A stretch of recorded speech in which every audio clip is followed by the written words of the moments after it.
విద్వాన్ బునిసు వెంకటేశ్వర్లు గారి మన ప్రాచీన మహర్షులు 10వ భాగం 23/1/26 దధీచి మహర్షి గురించి ఇప్పుడు జమదగ్ని గురించి చెప్పుకోను. ఇవాళ దధీచి చవన మహర్షి అశ్విని దేవతల నెపంతో సుకన్యా పాతివ్రత్య ప్రభావం చేత నవ యవ్వనుడు త్రిలోక సుందరుడై సుకన్యను పిలిచి, సాధ్వి, నువ్వు చేసిన త్యాగం అనంతం. ఎందుకంటే సుకుమార గాత్రివై హంసతూలికా తల్పంలో పడుకోవాల్సిన రాజపుత్రివైన నువ్వు తుచ్చ కామాన్ని ఈసరించి అంధుడను వృద్ధుణ్ణి అయిన నన్ను వివాహం చేసుకున్నావు. మహాపతివ్రతవై నాకు యవ్వనం సుందరాకారం గడించి తెచ్చిపెట్టావు కనుక నీకు మహాత్యాగి పరమ తపోధనుడైన కుమారుడు ఉదయిస్తాడు అని చెప్పి ఆమెతో రమించాడు. అప్పుడు సుకన్య గర్భం దాల్చి యుక్త కాలంలో ఒక శుభముహూర్తంలో సుపుత్రుణ్ణి కన్నది. అతడే దధీచి మహర్షి. దధీచికి సారస్వతుడు జనించిన విధం. దధీచి బాల్యకాలం నుండి మహాతపస్సు చేస్తున్నాడు. అతడు చిరకాలం సరస్వతీ నదీ తీరాన్ని ఆశ్రమంగా చేసుకొని అందులోనే ఉన్నాడు. దధీచి తపశ్శక్తి చేత అతడి దేహమల్లా దివ్య తేజోగోళంగా ప్రకాశించేది. ఎప్పుడు ఆ శరీరం నుంచి కాంతి వస్తూ ఉండే. అలా ఉండగా దధీచి మహర్షి తపోగ్ని చేత లోకాలని తల్లడిల్లిపోయి భరించలేకపోతుంది. అంచేత ఇంద్రుడు ఆలోచించి అలంబుస అనేటువంటి ఒక అప్సరస తపస్సు యొక్క విఘ్నం కోసం అతని దగ్గరికి పంపారు. దధీచి మహర్షి సరస్వతీ నదిలో స్నానం చేసి నీటిలో నిలబడి తపస్సు చేస్తుంటే అలంబస అక్కడికి వెళ్ళి తన నృత్య గీతాది ఆలాపాలతో దధీచి మహర్షి యొక్క దృష్టిని లాగేసి, దధీచి కామం మోహితుడు కాగానే అతడి వీర్యం స్ఖలితమై నదిలో పడి సరస్వతీ నది సంతసంతో స్త్రీ రూపధారిణి అయి ఆ వీర్యాన్ని తన గర్భంలో ధరించి గర్భవతి అయి దధీచి అప్పుడు నిశ్చలుడుగా తన ఆశ్రమానికి వెళ్ళి కాలక్రమం వల్ల సరస్వతి పుత్రుణ్ణి పొంది అతడి దధీచి దగ్గరికి తీసుకుపోయి జరిగిన విషయమంతా చెప్పి దధీచి దివ్య దృష్టితో అన్నీ సత్యమవ్వడం తెలుసుకొని కుమారుణ్ణి ముద్దాడి అతడికి సారస్వతుడు అనే పేరు, సరస్వతి పుత్రుడు కనుక సరస్వతి పుత్రుడు తీసుకోమని అతన్ని ప్రార్థించి, దధీచి సరస్వతి, నేను తపోవ్రతుణ్ణి కనుక వీడిని నువ్వే పెంచు. ఇతడు మహాశక్తి సంపన్నుడై రాబోయే మహాక్షామాలలో అతడి శక్తి చేత మహర్షులను రక్షించగలడు అని ఆమెకే ఆమె తన పవిత్ర జలం చేత అతన్ని పెంచి పెద్ద చేసి గంగా నది, సరస్వతీ నది. అతడు తపోధనుడై తండ్రి చెప్పినట్లు మహాక్షామకాలం మహర్షులను ఆహ్వానించి వాళ్ళందరికీ షడ్రసోపేతంగా భోజనాలు పెడుతూ క్షామాన్ని నివారించాడు. దధీచికి ఇంద్రుడు నేర్పిన శాస్త్రాల వృత్తాంతం. ఒకప్పుడు ఇంద్రుడు దధీచి దగ్గరకు వచ్చి, ఋషి సత్తమా, నువ్వు మహాత్ముడవి కనుక నీకు మహోత్తమ శాస్త్రాలను ఉపదేశిస్తా అని చెప్పి అతనికి ఎన్నో గొప్ప శాస్త్రాలన్నీ ఉపదేశించి ఇంద్రుడు వెళ్ళిపోగానే, నువ్వు వీటిని ఎవరికైనా ఉపదేశిస్తే ఆనాడే నీ శిరస్సు ఖండిస్తానని కూడా కండిషన్ పెట్టి దధీచి ఆ శాస్త్రాన్ని తీసుకున్నాడు. దధీచి అశ్విని దేవతలు ఈ విషయం విని ఒకనాడు దధీచి దగ్గరికి వచ్చి, ముని కుల తిలక, మొదట మీ తండ్రి అయిన చవన మహర్షికి నవయౌవనం ఇచ్చిన అశ్విని దేవతలు మేమే కనుక నువ్వు ఇంద్రుని వలన తెలుసుకొని శాస్త్రాలను మాకిస్తే మేము నీకు ఉపకారం చెయ్యగలం కనుక ఆ శాస్త్రాలను మాకు బోధించమని వేడుక. దదీచి తనకు గల శాప వృత్తాంతం చెప్పి తాను బోధించలేను అన్న. అప్పుడు అశ్వినుడు, నీకెలాంటి ఉపద్రవం వచ్చినా నిన్ను కాపాడే బాధ్యత మాది కనుక మేము దేవతా హితార్థం అయి నిన్ను అభ్యర్థిస్తున్న దేవతల కోసం అని. దదీచి అంగీకరించగా వాళ్ళొక అశ్వశిరాన్ని తీసుకొని వచ్చి, అంటే గుర్రపు తలకాయ, దదీచి తల తీసేసి ఆ అశ్వశిరాన్ని దాన్ని అతికి దానివల్ల శాస్త్రాలు గ్రహించి అతని మళ్ళీ శిరస్సును భద్రపరిచి ఉంచాడు. ఇంద్రుడు దదీచి చేసిన పనికి చాలా బాధపడి వెంటనే సాయుధుడై వచ్చి దదీచి శిరస్సు నరికి వెళ్ళిపోయాడు. వెంటనే అశ్విని దేవతలు వచ్చి పూర్వ శిరస్సును దదీకి శరీరానికి అతికించి పునర్జీవితాన్ని చేసి వెళ్ళిపోయాడు. దదీచి క్షువుల క్షపుల పరస్పరమై ఈ ప్రకారం పునర్జన్ముడైనటువంటి దదీచి మహర్షి ఒక రోజున బాల్యహితుడైనటువంటి క్షువుడు అనే రాజు చేత పిలవబడి అతని ఇంటికి వెళ్ళి క్షువుడు అతన్ని ఉచిత రీతిగా గౌరవించి మన్నించాడు. కానీ కొంతసేపటికి వాళ్ళొక వివాదంలో దిగారు. బ్రాహ్మణ ఆధిక్యాన్ని దదీచి నిరూపించుకోవటం ప్రారంభించి క్షత్రియాధిక్యాన్ని క్షుపుడు నిరూపించటం మొదలుపెట్టారు. చివరకు వాళ్ళ వాదాలు తేలక శృతి మించి రాగాల్లో పడి ఒకళ్ళనొకడు నిందించుకొన. దదీచి కోపి అయి క్షుపుణ్ణి తిట్టారు. ఒక ప్రయోగించి దదీచి అతను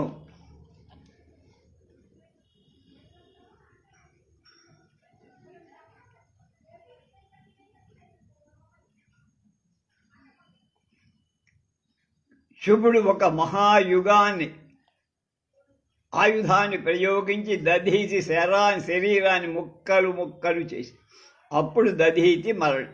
దదీచి భార్గవ వంశుడు అవటం చేత శుక్రాచార్యుడు జాలితో అక్కడికి వచ్చి దదీచి దేహ శకలాలన్నింటినీ చేర్చి తన సంజీవిని మంత్ర ప్రభావంతో అతన్ని క్షణంలోనే బతికించాడు.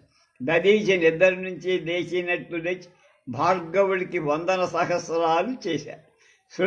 శుక్రుడు దదీచిని కౌగలించుకొని, వత్సా నీవు సర్వశక్తి సంపన్నుడవవుతావు, సదాశివుని గురించి తపస్సు చెయ్యయ్యా అని దీవించి వెళ్ళిపోయి దదీచి క్షుపుని విష్ణుని నిందించి గెలవటం. దదీచి అక్కడి నుంచి లేచిపోయి ఆశ్రమానికి వెళ్ళి పరమశివుణ్ణి కోసం తపస్సు చేయటం ప్రారంభించి నిరాహారుడై నిర్జితేంద్రుడై దదీచి మహర్షి తపస్సు చేస్తుండగా 3 లోకాలు గగ్గోలు పడుతుంది. ఈశ్వరుడు అతని తపోవన వజ్యత మెచ్చి ప్రత్యక్షమై దదీచికి స్వచ్ఛంద మరణం, వజ్రమయ శరీరం, లోకత్రయ విజయశక్తి ఇచ్చి అదృశ్యం. దదీచి మహావర సంపన్నుడై ఉండి క్షుపులకు తనకు తెలిసేస్తున్న అవమానాన్ని, బ్రాహ్మణ నింద మరవలేక అతని ఇంటికి వెళ్ళి క్షుపుణ్ణి ఒక్క తన్నుతాడు. క్షుపుడు మహాకోపం దదీచిని ఎన్నో విధాల హింస చేసి అనేక శస్త్రాస్త్రాలతో ప్రయోగించిన అవి విఫలమయ్యి అప్పుడు దదీచి, ఒరే క్షత్రియాధముడవైన నువ్వెక్కడ, బ్రాహ్మణ శ్రేష్ఠుడైన నేనక్క. బ్రాహ్మణుడు అధికుడు అవుతాడో కాదో తెలిసిందా? నువ్వు కాదు, నీ దేవుడైన విష్ణువు కూడా నా కాలి గోటికి సరిరారు, జాగ్రత్తగా ఉండు అని గర్వంతో అన్న. క్షుపుడు చేసేది లేక విష్ణుమూర్తిని గురించి తపస్సు చేయక అతడు ప్రత్యక్షమై క్షుపుడు తనకు దదీచి వలన కలిగిన అవమానాన్ని దదూచి విష్ణువుని లెక్క చేయకపోవటాన్ని కూడా చెప్పేశారు. అప్పుడు విష్ణుమూర్తి క్షుపుణ్ణి వెంట తీసుకొని దదీచి దగ్గరికి వచ్చి, ఒరేయ్ శివగర్వితుడవయ్యావా, నేను శివుడి ఒక్కటి కాదా అని అడిగాడు. దధీచి, నువ్వెక్కడా, శివుడెక్కడా? శివభక్తుడు నా కాలి గోటికి కూడా పనికిరారు, నువ్వు చాలవు, ఇంకా శివుడితోటి నీకు పోలికేమిట్రా, పో అన్న. ఎవరిని?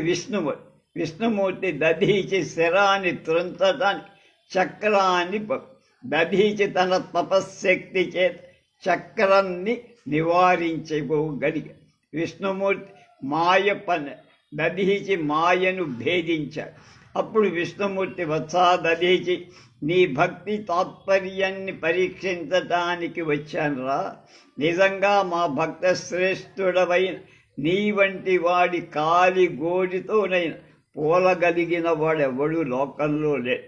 నువ్వు దేవహితార్థమై జీవింపమని పలికి క్షుపుడితో అతని శరణుతో చొచ్చటం కంటే ఉపాయాంతరం లేదని అంతర్హిత. అంటే ఆ రాజును ఆయన్ని శరణు కోరమన్నాడు. క్షుపుడు దధీతి పాదాల మీద పడి, మహాత్మా, నీ శక్తి తెలియక నీకు అపరాధం చేశా, నా తప్పు సైరించు అని పరి విధాలుగా దధీచి శాంతుడై, మిత్తలమా, నీ మీద నాకు కొంచెం కూడా కోపం లేదయ్యా. బ్రాహ్మణ క్రోధం నీతి మీద గీత లాంటి కనుక నువ్వు యథాప్రకారం నా మిత్రుడవై ఉండమని అనుగ్రహించి పంపేసి, ఈ రీతిగా తపోవనద్యుతుడై పరశక్తి సంపన్నుడై దధీచి మహర్షి శిష్య ప్రశిష్యులను చేర్చుకొని ధర్మ సంరక్షణార్థం గభస్తి అనేటువంటి పేరు గల సువర్చ అనే కన్య పరిగ్రహించి గృహస్థ జీవితాన్ని మహా ఆదర్శంగా గడుపుతాడు. సువర్చ మహాసాధ్వి పతి పద్మ సేవ తప్ప ఇంకొకటి లేకుండా మెరుగుద చేస్తూ దధీచి కొద్ది కాలంలోనే కోటాను కోట్ల ఋషులు శిష్య ప్రశిష్యులయ్యారు. దధీచి దక్షుణ్ణి శపించడు. అలా ఉండగా ఒకరోజు దక్ష ప్రజాపతి యజ్ఞం చెయ్యాలని వచ్చి దధీతిని అక్కడ చెయ్యమని కోరటానికి వచ్చారు.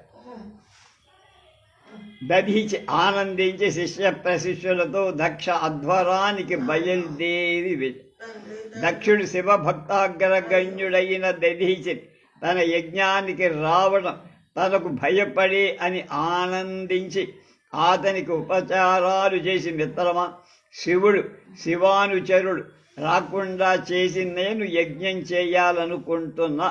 జగద్రోహి అయిన శివుణ్ణి పిలవకుండటానికి నీకు సంతోషమైతే ఇక్కడ ఉండి యజ్ఞం నిర్వహించు అన్నాడు. అప్పుడు దధీచి తోక తొక్కిన తాచులాగా తెచ్చి వశిష్ఠ, వామదేవ, వ్యాస, నారదాది మహర్షులందరూ రాకపోవటానికి అదే కారణమని తెలిసి, ఒరే దక్ష, నీకు ఈ దుర్బుద్ధి ఎందుకు పుట్టిందో తెలియదు. విశ్వేశ్వరుడు దేవాది దేవుడైన శివుడు లేనిదే యజ్ఞం ఎలా జరుగుతుందనుకుంటున్నావురా? జరిగింది నీకు లభించే ఫలితం, ఒకవేళ జరిగిన దాని ఫలితం నీకేం రాదు అని శివుణ్ణి అనేక విధాలుగా ప్రస్తుతించటం మొదలుపెట్టి, దక్షుడు శివుడు శ్మశానవాసి, దిగంబర్, గజకర్మ చర్మధర్, బిచ్చగాడు, కశభృంగుడు అని అనేక విధాలుగా దధీచి సభాసదులంతా వింటుండ మహాప్రశాంతుడై వాటన్నిటికీ సముచితంగా జవాబులు పరమశివుడి ప్రఖ్యాతిని అనేక విధాలుగా విస్తరించి పొగిడి. ఎన్ని చెప్పినా దక్షుడు లెక్క చేయ ఆ నిర్భాగ్యుని పొగిడేవాడు ఒక్క నిమిషమైన ఇక్కడ ఉండరాదు అని ఆజ్ఞాపించి దధీచిని అవమాని. దధీచి శిష్య సహితుడై లేచి, ఓ దక్షక నామ మూర్ఖాగ్రేసరా, నేనెన్ని చెప్పినా వినక సదాశివుణ్ణి దూషించావు కనుక నీ యజ్ఞం అశుభ ప్రతిపాదకం అవుతుంది. నీవు తగిన ప్రాయశ్చిత్తాన్ని పొందు. వివేకహీనుడవై నువ్వు చేసే ఈ యజ్ఞానికి వచ్చిన ఈ దేవ ఋషి గణవల్ల వినాశనం పొందుతారు అని శపించి దక్ష వాటం నుండి వెళ్ళిపోయారు. అతని శాప ప్రకారం అచిరకాలంలోనే వీరభద్రుడు రావడం, దక్ష యొక్క యజ్ఞాన్ని ధ్వంసం చేయటం, సర్వనాశనం చేయటం మనకు తెలిసిన విషయం. దధీచి దేవతల అస్త్రాలను మింగడం. ఒకప్పుడు రాక్షసులు బాగా విజృంభించి దేవతలపై దండెత్తి వాళ్ళని ఓడించి ఇంకా ఎన్నడూ వాళ్ళు తిరిగి తమకు అపకారం చెయ్యలాకుండా ఉండేది వాళ్ళ అస్త్రాలను లాగేసుకొని కొన్నారు. రాక్షసుడు చేసే పని దేవతల అస్త్రశస్త్రాలన్నీ లాగేస్తారు. దేవతలు ఉపాయాంతరం ఆలోచించి దధీచి మహర్షి దగ్గర తమ అస్త్రాలు దాచి ఉంచితే ప్రమాదం తప్పుతుందని అన్నారు. అతడు ఇంద్రాది దేవతలెల్లరూ అస్త్రశస్త్ర సమేతులై దధీచి మహర్షి దగ్గరకు వచ్చి అతని పాదాలపై పడి తమ దురవస్థను తెలిపికొని తమ అస్త్రాలను దాచిపెట్టమని అర్థించి దధీచి జాలితో అలా అంగీకరించి వారి అస్త్రాలనన్నీ గ్రహించారు.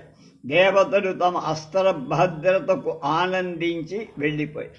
త్వరలో వాళ్ళకి రాక్షసులకు ఉపద్రవం తొలగిపోయి, కానీ వాడు భోగలాలసులై దధీచి దగ్గరకు వచ్చి అస్త్రాలను గ్రహించడం ఆలస్యం చేస్తున్న దధీచి వాటినన్నిటినీ చిరకాలం దాచి ఉంచలేక వాటిని తన జలం అభిమంత్రించి వాటి ఒక చోట ఒక్కసారి మింగేసేశాడు. అతని తపప్రభావం వల్ల అవన్నీ లోపల జీర్ణమై అతని రక్త నాళాలలో ఎముకలలో చేరిపోయాయి అస్త్రశస్త్రాలు. అప్పుడు కొంతకాలానికి దేవతలు వచ్చి దధీచిని అస్త్రాలు ఇమ్మనుకొని దధీచి తాను చేసిన పనిని చెప్పి వాళ్ళ ఆలస్యమే దానికి కారణమైంది అని చెప్పి దేవతలు భయగ్రస్తులై ఎలాగో తమ ఆయుధాలు ఇమ్మని కొని దధీచి అవి జీర్ణాలై ఎముకలకు కూడా వ్యాపించాయని అవసరమైతే తన్ను చంపి తీసుకోమని చెప్పారు. దేవతలు అతన్ని చంపే శక్తి లేక చంపడానికి భయభ్రాంతులై దీనవదనులై ఏడవటం ప్రారంభించి దధీచి వాళ్ళని ఓడడించి నేను మీకోసమే జీవించున్నాను రా, ప్రస్తుతం మీకు ఆయుధాలు అవసరం లేదు కదా, మీకు అత్యావశ్యకం అయినప్పుడు రండి, నా దేహాన్ని నేనే త్యాగం చేస్తా, అప్పుడు విడిచేస్తా, నా అస్తులున్నాయే ఎముకలు అవి బల సంపన్నాలై మీ ఆయుధాలు అవుతాయి, విచారం అక్కర్లేదు, వెళ్ళండి, మీరు ఎప్పుడు కావాలంటే అప్పుడు రెడీ అన్నాడు. దధీచి దేవకార్యానికై దేహాన్ని త్యజించడు. మరొకప్పుడు వృత్తాసురుడు సహచర అసురులతో విజృంభించి దేవతలకు మహా ఆపద సంభవింపచేశాడు. అతని ఎలాగైనా జయించే శక్తి లేక దేవతలంతా బ్రహ్మ దగ్గరకు వెళ్ళి ప్రార్థన చేసి అతడు తన శక్తి హీనతను హీనత చెప్పి ఇక మీరు దధీచిని ప్రార్థించి అతని ఎముకలను తీసుకొని ఆ ఆయుధాలు వినియోగించుకుంటేనే మీరు ఈ రాక్షసుని చంపగలుగుతారు, జయిస్తారు, అంతకు మించి మార్గాంతరం లేదు కనుక వెళ్ళి ఆయన్నే ప్రార్థించమని ఆయన్ని పంపించే. దేవతలు దధీచి వాగ్దాన జ్ఞాపకం తెచ్చుకొని ఆయన దగ్గరికి వెళ్ళి అతడితో తమ దుస్థితిని తెలుపుకొని రక్షించమని వేడుకు. దధీచి తన భౌతిక దేహాన్ని విసర్జించి దేవహితం చేయటానికంటే ఇంకా పని లేదని నిశ్చయించుకుని దేవతలారా, మీరు నన్ను వెంటనే చంపి నా అస్తులు ఎముకలు తీసుకుపోవచ్చు అని ఆహ్వానం.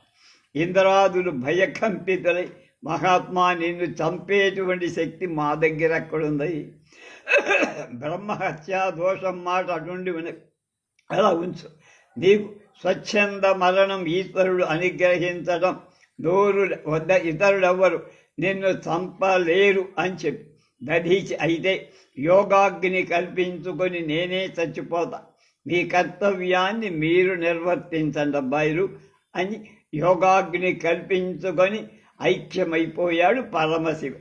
దేవతలు గోగణాన్ని ప్రార్థించి వాటి చేత పరిశుద్ధం చెయ్యబడిన దశీది అస్తుర బ్రహ్మ చక్రం వజ్రాయుధం అలాగే మొదలైన ఆయుధాలు చేసుకొని అసురులను నిర్జించారు. అంటే ఆవు వచ్చి శరీరం అంతా నాకేస్తే అది పరిశుద్ధమైందనమాట. ఈ స్కాంద పురాణం. దధీచి మహర్షి పిప్పలాదులు ఉద్భవించిన విషయం. దధీచి మహర్షి చనిపోయేసి అతని భార్య సువర్చ గర్భవతి ఉంది. భర్త మరణం వినగానే ఆ మహాసాధ్వి సహగమనానికి చితికి ఎక్కి అంతలో బ్రహ్మాదులు ప్రత్యక్షమై, సాధ్వి, నీ గర్భంలో మహాత్ముడైన బాలుడు ఒకడున్నాడమ్మా, కనుక ప్రాణత్యాగం చెయ్యకని చెప్పి. సువర్చ మహాదేవతలారా, నీ వర్తనం కూడా చిత్రంగా, నా భర్తను చంపారా? సాధ్వి అయిన నాకు వైధవ్య దుఃఖం ఇవ్వడానికి మీరు ఇలా పన్నుతున్నారా? నా భర్తను చంపిన దేవత పశువులై ప్రవర్తిస్తారు గాక అని శపించి భర్త చితి ఎక్కి ఇంతలో ఆమె గర్భం నుండి ఒక బాలుడు జారి దగ్గరలో ఉన్న పిప్పల వృక్షం కింద పడి ఆమె చితిలో భస్మమైపోయి, అలా పుట్టినటువంటి పిప్పల వృక్షం కింద పెరిగిన బాలుడే పిప్పలాద మహర్షి. పిప్పల వృక్షం అతనిపై జాలితో చంద్రుణ్ణి ప్రార్థించి అమృతాన్ని తీసుకువచ్చి ఆ బాలుడికి పోయగా అతడు ఆకలి దప్పులు లేకుండా పెరగటం ప్రారంభం. ఆ కారణం చేత అతనికి పిప్పలుడు అనేటువంటి పేరు. అతడు పెరిగి పెద్దవాడి తన తండ్రి మరణానికి కారకులైన దేవత చంపటానికి ఈశ్వరుడి గురించి తపస్సు చేసి అప్పుడు ప్రత్యక్షమై దేవతలు చంప సమర్థమైన కృత్య అనేటువంటి ఒక శక్తిని దేవతలు శివుణ్ణి శరణు వేడగా శివుడు కూడా పిప్పలాదుని ప్రార్థించి దేవత అవధోద్యోగాన్ని విరమింపజేసి ఆ పిప్పలాదునికి పితృలోకంలో తల్లిదండ్రులను చూడ కలిగే వరము ఇచ్చి అదృశ్యం. పిప్పలాదుడు ఇలా దధీచి మహర్షికి పుట్టి ఆ రీతిగా మహర్షి గొప్ప పేరు పొందారు. దుర్వాసో మహర్షి, దుర్వాస మహర్షి, దూర్వాసుడు కాదు దుర్వాసు. దుర్వాసుని జనన ప్రకారం దుర్వాసుడు అత్రి మహర్షి నిరుపమాన తప ఫలం, త్రిమూర్తులు అనసూయకు ఇచ్చిన వరప్రసాదం. అతడు శివాంశ సంభూతుడు. హైహయుడు అనేటువంటి రాజు ఒకడు దుష్టుడై అనసూయకు గర్భ నిరోధం చేశాడు. అది తెలిసి ఆ రాజును నిర్దగ్ధుణ్ణి తలచి దుఃఖాన్ని కోపాన్ని పొంది గర్భావాసంలో 7 రోజులు దుర్వాసుడనే పేరుతో రుద్రుడు తమోగుణ ఉద్రిక్తుడై అవతరి. వెంటనే అతని తేజో అంశం వల్ల హైహయుడు భస్మమైపోయాడు.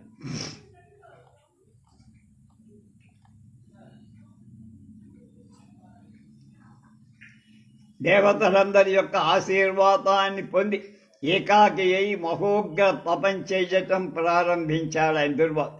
అతని బ్రహ్మచర్య దీక్ష తపో నిరతి 3 లోకాలు ఆశ్చర్యపడి ఏతత్ ఫలితంగా అతడు ఏ లోకానికి కావాలని ఆ లోకానికి తలచిన మాత్రంతో ఒక మనసులో అనుకుంటే చాలు వెళ్ళిపోవడం.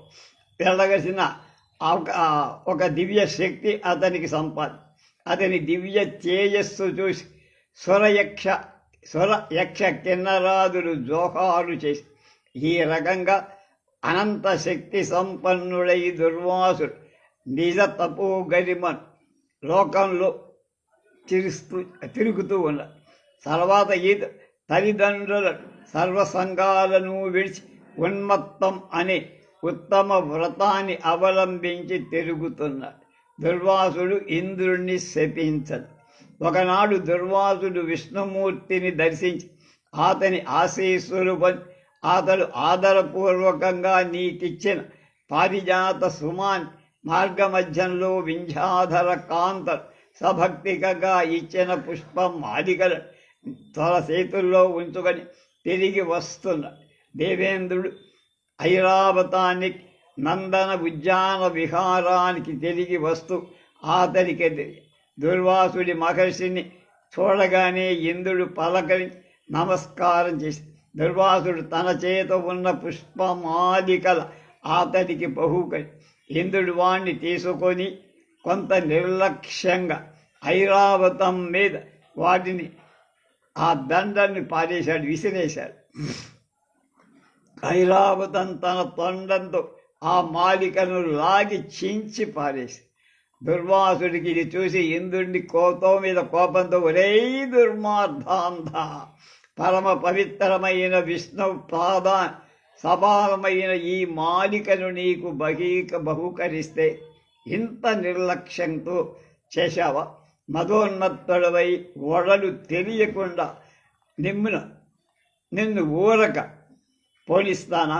నీ ఐశ్వర్యమంతా గంగ పాలవుతుంది, నీ ఐరావతం శరం ఖండించబడు అని చెప్పి దేవేంద్రుడు వెంటనే దుర్వాసుడి పాదాల మీద శరణు వేయి దుర్వాసుడు కరుణించి శ్రీహరిని పూజిస్తే తిరిగి స్వసంపద పొందగలవు అని చెప్పి వెళ్ళిపోయి ఈ శాపం మూలంగానే అమృతాదులందరూ సముద్రం పాలైపోయి ఐరావతం శరం నరకబడి వినాయకుడికి అదుకబడింది.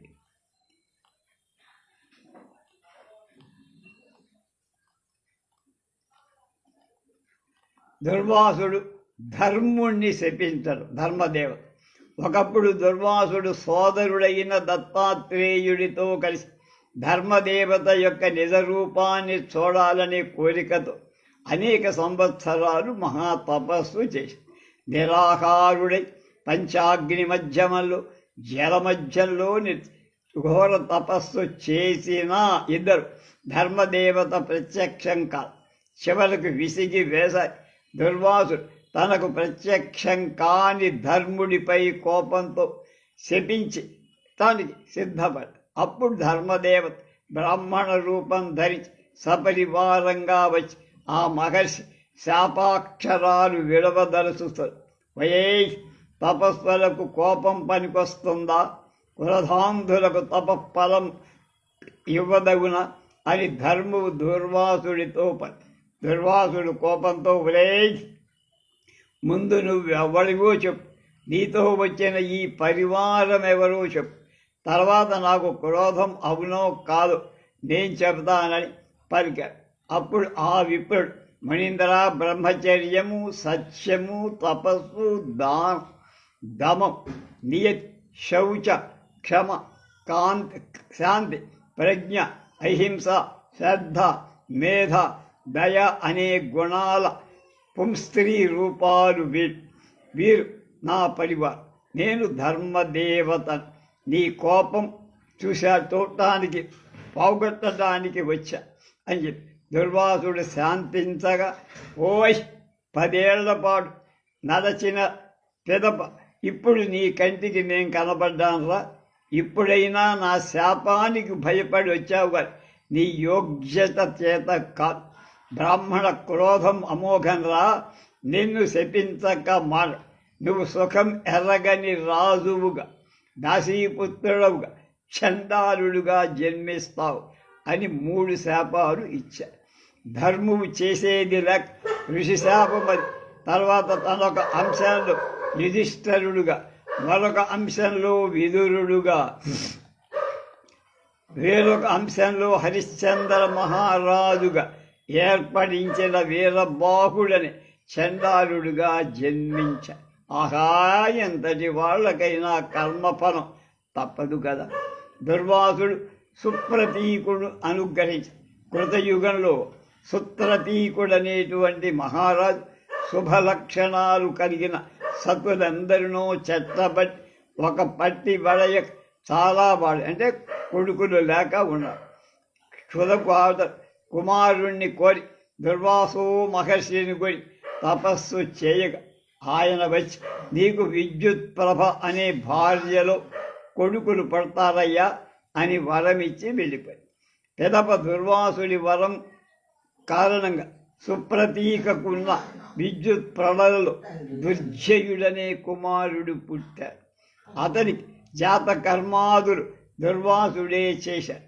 తర్వాత అతనికి సర్వశాస్త్రాలు ఆయనే నేర్పారు.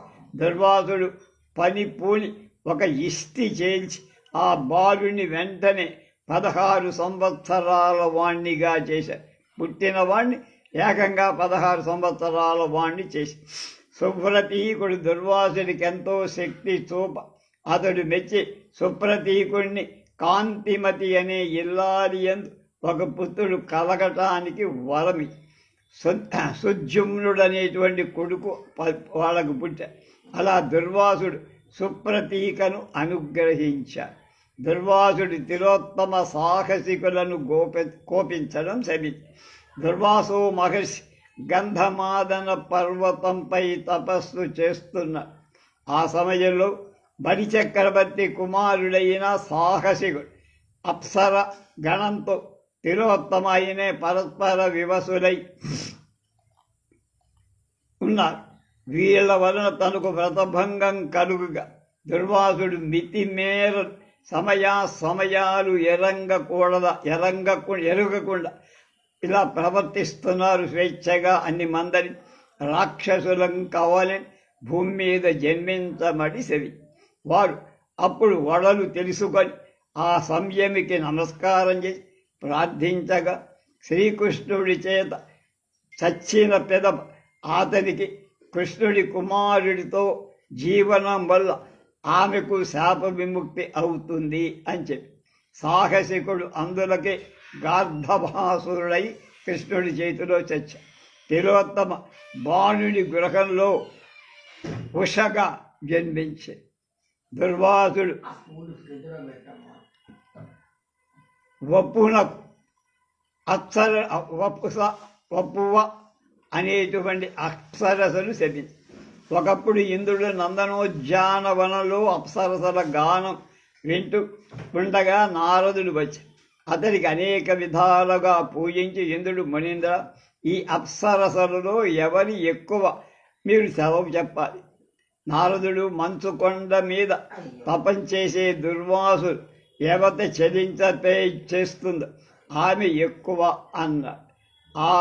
అందులకు చాలామంది అప్సరసలంతా తలలు వచ్చి కానీ వపువు అనే అప్సరస గర్వంతో మునిరాజా నేను దుర్వాసుని వెంట తీసుకొస్తా, అతడేలా నేను అనుకుంటే రుద్రుణ్ణి కూడా ముక్కుబట్టి లాక్కు రాగలను అని దుర్వాసుడి దగ్గరికి తపస్సులో ఉన్న దుర్వాసుడు ఆమె అక్కడ ప్రదర్శించిన హావభావ విలాసాలు కోపంతో పక్షివై పడ్డామని చెప్పి ఆ తర్వాత అతడు కరుణాడుడై ఆమె శాప విమోక్షణాన్ని అనుగ్రహించాడు.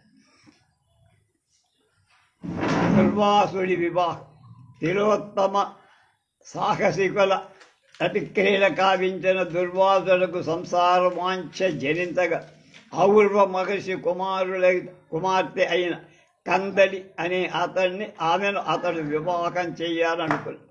ఔర్వహుడు ఆమె కోష్టిని అని అవివేకిని అని చెప్పి అందులకు ఆమెను మన్నింపమన్నాడు.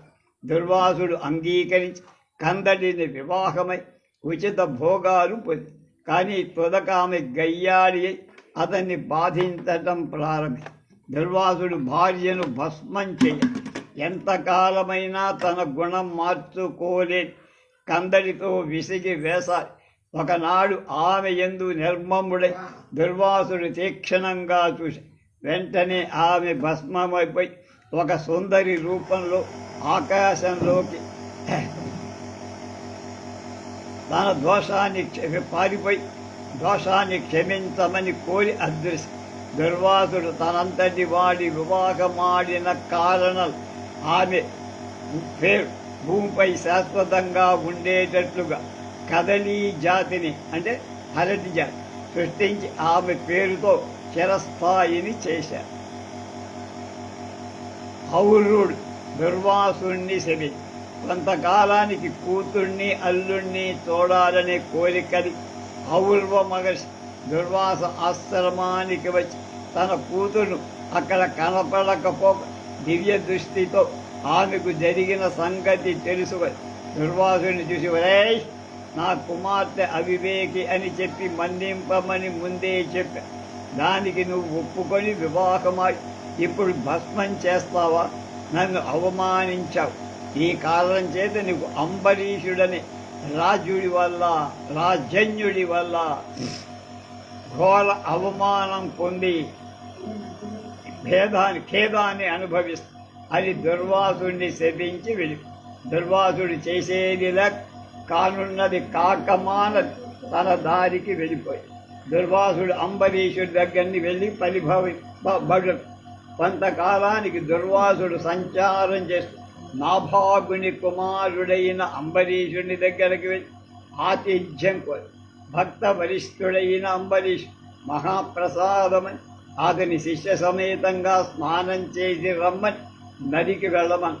దుర్వాసుడు అలాగే నది స్నానం చేసి ఎంతకు తిరిగి రాకపోవడం ద్వాదశి వ్రతనిష్ఠుడైన అంబరీషుడు ద్వాదశి గడియలు దాటిపోకుండా బ్రాహ్మణుల అనుమతితో కొద్దిగా నీళ్లు మాత్రం అలా తీసుకొని, అప్పుడు ఇంతలోకి దుర్వాసుడు వచ్చి సశిష్యుడై వచ్చి తాను రాకుండా ఉదకపానం చేసిన అంబరీషుని శిక్షించాలని తన జట నుండి ఒక కృత్యను మంత్రించి వదిలే. భక్త బాంధవుడైన విష్ణు అంబరీషుణ్ణి కాపాడటానికి తన చక్రాన్ని పంపాడు. ఆ చక్రం ఆ కృత్యను రూపుమాపి దుర్వాసుడి మీదకి రాక అతడు పారిపోయి శివుడి శరణు వచ్చి అతడు తానేం చెయ్యలేనన్న విష్ణుమూర్తికి ఆయన చేతులెత్తే దుర్వాసుడు పరుగున వచ్చి అంబరీషుడి కాళ్ళ మీద పడ్డాడు. అది అదృశ్యమై దుర్వాసుడు ఔర్వని శాపమూలంగా నీకు ఈ ఖేదం కలిగిందని చెప్పి అంబరీషుడిని అభినందించి వెళ్ళిపోయాడు. దుర్వాసుడు శబర పాపమని శబర తాపసుడు పరీక్షించడానికి పరీక్షించి వరాలు. ఒకప్పుడు శబర తాపసుడనేటువంటి అతడు అడవిలో మహాతపస్సు చేస్తూ ఉండగా దుర్వాసుడు అక్కడికి వెళ్ళి ఆ భిల్లుడు అతనికి ఎంతా కూడా, శబరుడు అంటే బిల్లుడు అంటే వేటగాడు, అడవిలో ఉండేటువంటి కిరాతం, పూజించి తన అతిథిని కమ్మని కోరి దుర్వాసుడు ఆయన్ని పరీక్షించాలనుకొని సరే ఆ భిల్లుని చిత్తశుద్ధికి మెచ్చి ఆకాశవాణి ఒక మణిని పంపి దానివల్ల ఎందరో యువతులు ఉద్భవించి పంచభక్త పరమాన్నాలు సిద్ధం చేసి శంబరుడు దుర్వాసుని విందారగించడానికి రమ్మని, కానీ అతడు తన జలాలు కావాలని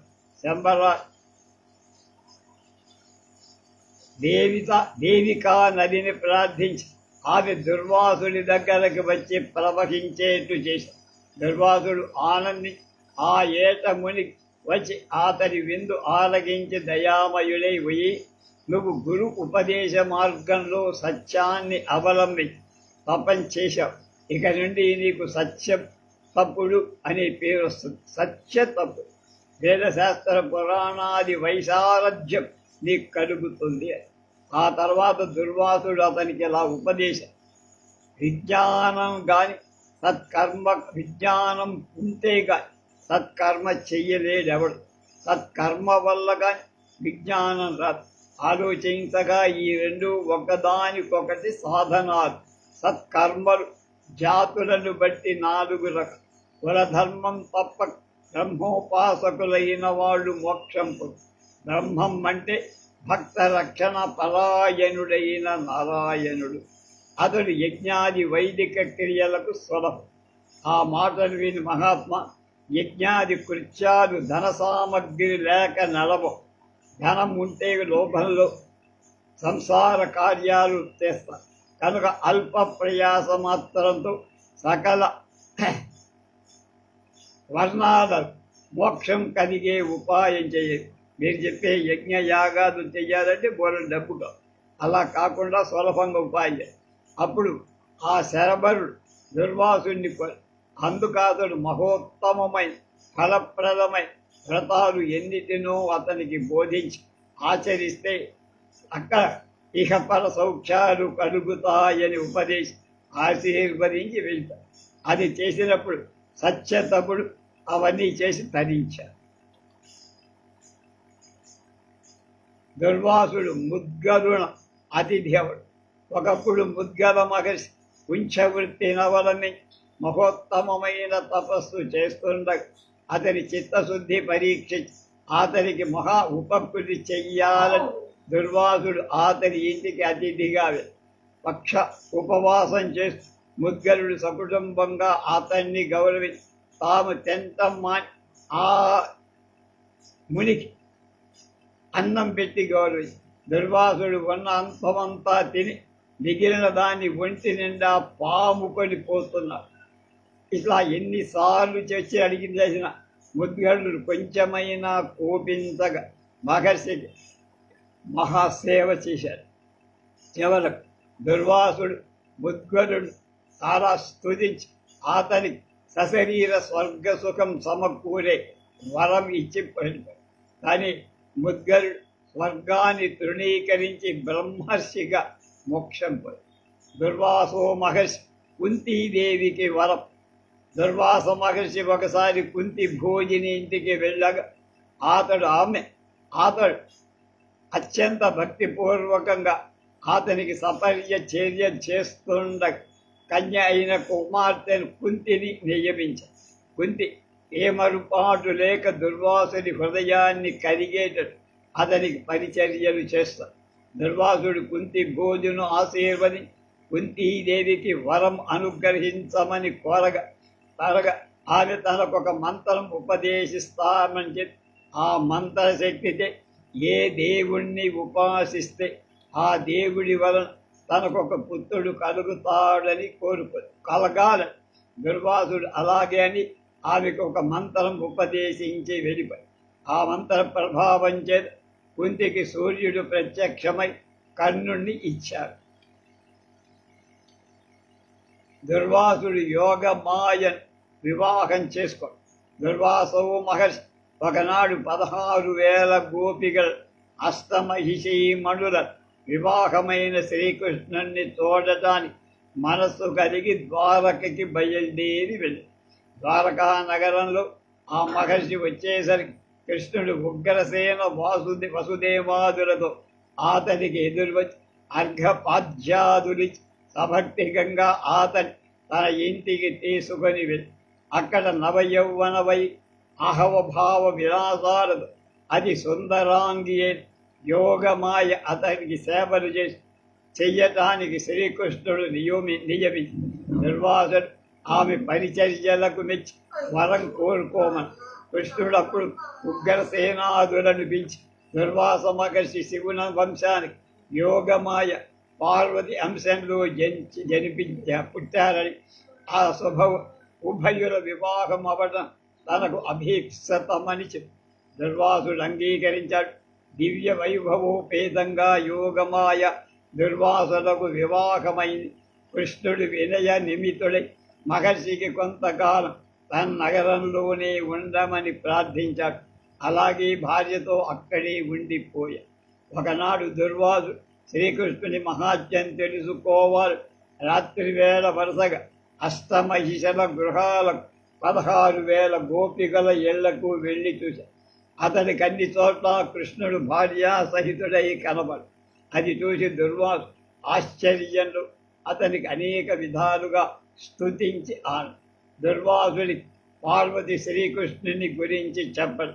అలా ద్వాపర కాలం తర్వాత యథేచ్ఛగా విహరిస్తున్న దుర్వాస మహర్షి భూలోకంలో కాలం వ్యర్థ పుస్తకం కంటే కైలాసానికి పార్వతీ పరమేశ్వర పాదసేవ చెయ్యటం పరమ కర్తవ్యమని భార్యతో కృష్ణుడితో కానీ చెప్పకుండా కైలాసానికి వెళ్ళి పార్వతీ పరమేశ్వరుల పాదాల మీద వాడాడు.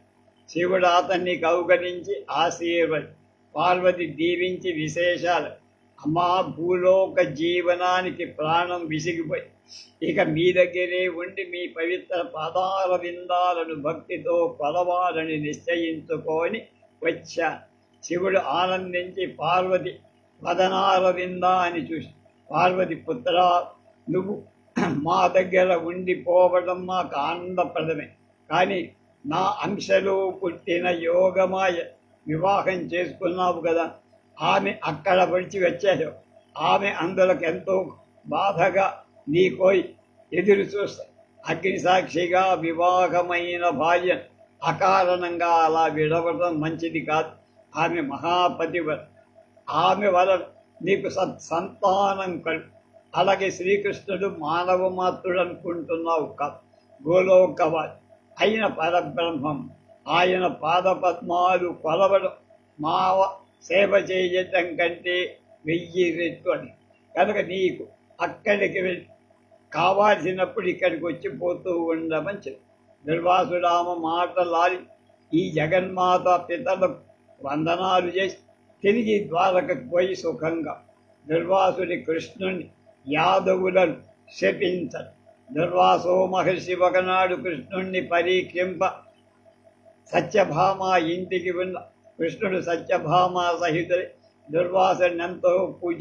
దుర్వాసుడు ఆమెను శాంతమరయటానికి ఒక రథమెక్కి దాని సత్యామాధవుల రజ్జాల గండ చేశారు.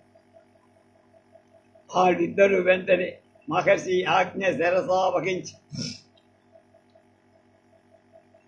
అతనికి వరాలు ఇచ్చి వెళ్ళిపోయి మరొకసారి దుర్వాసుడు క్షీర వసరుడు బిల్వఖండు దీర్ఘస్మతుడు కృత శరీరుడు అయిన రుక్మిణీ సహితుడైన కృష్ణుడి దగ్గరకు వెళ్ళి ఆతిథ్యం కోరి కృష్ణుడు అధిక భక్తితో ఆయనకి నమస్కరి ఉచిత శయ్య వాసాలు ఏర్పడి సద్రసోపేతంగా విందు చేసి అప్పుడు ఒకనాడు బహుసహస్రాఖ్యాకులై తినగలిగే పదార్థాలు భుజించి మరొకనాడు స్వల్పంగా తీసుకొని ఒకప్పుడు అసలు ఉపవాసంగా ఉండి ఇలా ఒకరోజు దుర్వాసుడు నిజ శయ్య ఆస్తరణ సమస్త హర్మ్యాలను భస్మం చేసి రుక్మిణీ కృష్ణుల దగ్గరకు తనకు వెంటనే పాయసం వండి పెట్టాలని ఉన్నవన్నీ దగ్ధం చేసి అడిగారు. అలాగే రుక్మిణి సిద్ధపడి ఆ పాయసం దుర్వాసుడు రుక్మిణి దేహానికే పూసేశాడు. కృష్ణుడు అతని శాంతంతోనే ఉన్నాడు. చివరకు దుర్వాసుడు ఆ పాయసాన్ని తనకు పూయమన్నాడు. కృష్ణుడు అతని దేహమంతా పూసి అతని పాదాలకు పూయటం మరచిపోయి దుర్వాసుడప్పుడు సమయం దొరికిందని అరకాళ్ళ నుండి కృష్ణుడ ప్రాణభయం కలుగుతుందని శపించాడు. అలా దుర్వాసుడు రుక్మిణీ కృష్ణుల క్షమా విశేషాలు ప్రసరించి కృష్ణుడు పరమ సుఖాన్ని సర్వలోక ప్రియుడు అవడానికి రుక్మిణీదేవి జరాజాడ్య వివర్జితే అంటే ముసలితనం లేకుండా ఉత్తమ పతివ్రత తిలకం అవటానికి వరాలిచ్చి తక్షణమే వెళ్ళిపోయాడు.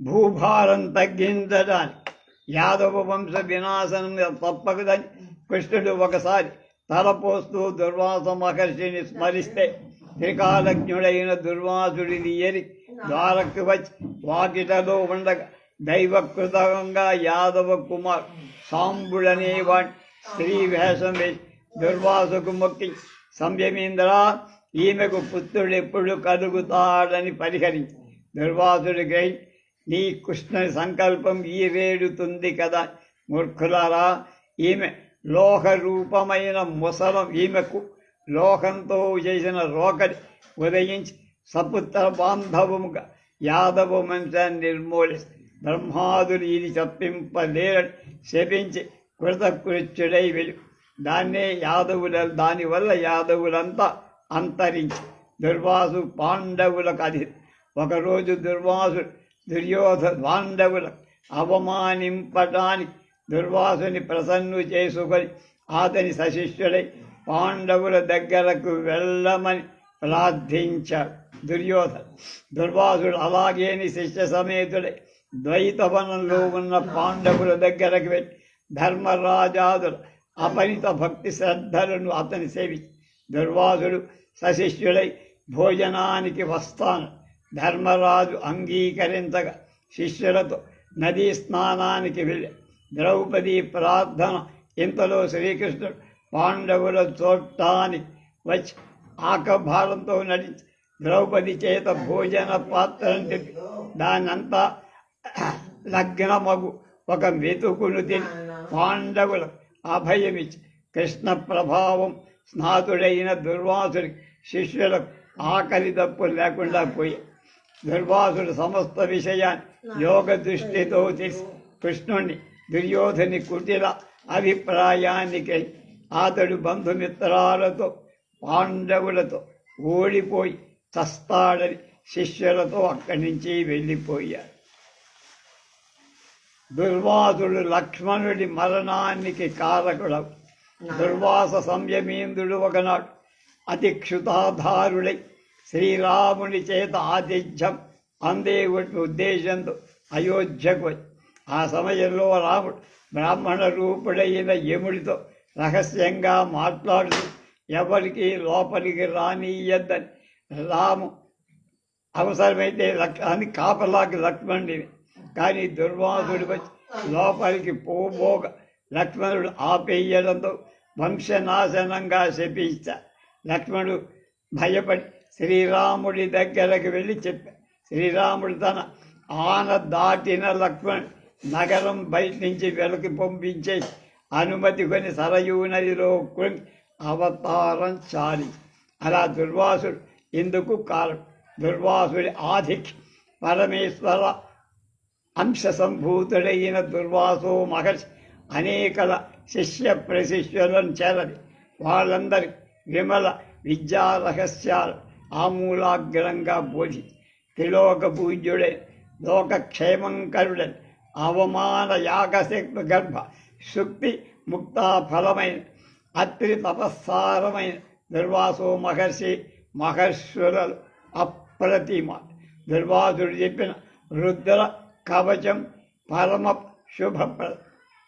ప్రణమ్య శిరసాదేవం స్వయంభుం పరమేశ్వరం ఏకం సర్వగతం దేవం సర్వదేవమయం విభుం రుద్రకర్మ ప్రవక్ష్యామి అంగప్రాణశ్చ రక్షణే అహోరాత్రమయం దేవం రక్షార్థం నిర్మితం పురా.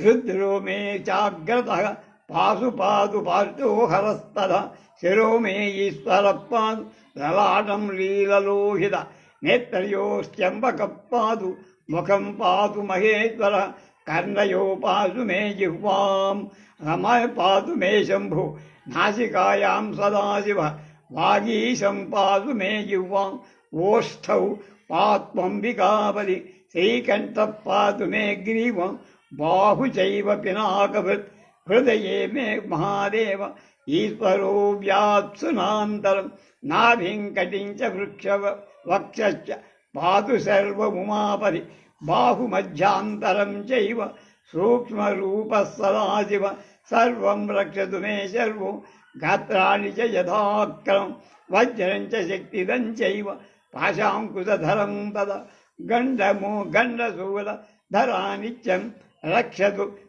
త్రిదేశ్వరా ప్రస్థానేషు పథే చైవ వృక్షమూలే నదీతరే సంధ్యాయాం రాజభవనే విరూపాక్షత్తు పాదు మాం శీతోష్ణ దధకాలేషు ఈ హీన ద్రుమకంటకే నిర్మనుష్య సమే మార్గే త్రాహి మాం వృషభధ్వజం అత్రేతశుద్ధరకవచం పవిత్ర పాపనాశనం మహాదేవ ప్రసాదేన దుర్వాసో మునికల్విదం త్రాయి త్రాయి మహాదేవ త్రాయి త్రాయి త్రయీమయి త్రాయి మాం పార్వతీనాథ త్రాయి మాం త్రిపురాంతక పాశం ఖట్వాంగిరాస్త్రివ్యాస్త్రం త్రిశూలం రుద్రమేవ నమస్కరోమి దేవేశ త్రాహి మాం జగదీశ్వర శత్రుమధ్యే సభామధ్యే గ్రామమధ్యే గృహాంతరే గమనే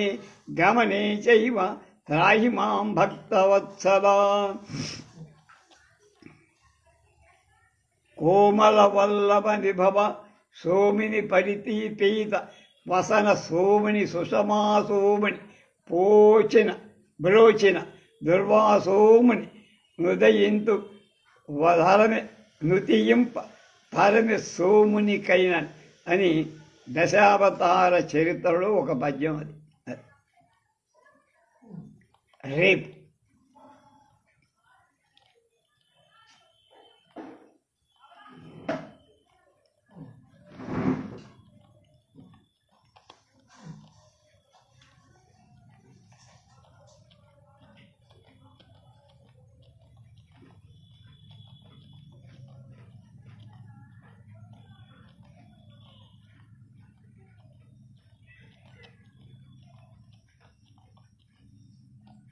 నారద మహర్షి గురించి రేపు.